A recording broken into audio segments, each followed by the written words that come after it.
الانجليز معذورين. كان كيلرن كرومر او كيلرن اللي داسوا كرامة مصر معذورين. ليه؟ لانه خديوي مصر او ملكها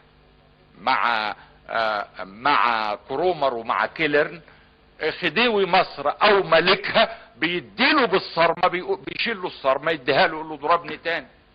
وزعماء مصر لما كان موظف في السفارة الانجليزية بدرجة سكرتير، له قائم باعمال ولا وزير مفوض ولا سفير، ده سكرتير شرطي بدرجة سكرتير، كان يذل الرقاب بتاع اصحاب المقام الرفيع زعماء مصر.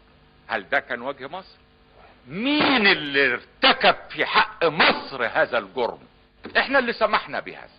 لانه اذا كان الباشا وصاحب المقام الرفيع ورئيس حزب وصاحب دولة وصاحب معالي، كل دول بيجوا زي الذباب تحت رجليهم، طب ما هو لازم يعملوهم كده قدام الانجليز كده. وعلى المصريين عتاولة عملوا زعمة وحكاية كبيرة، واحد يقول لك انا باشا ابن باشا.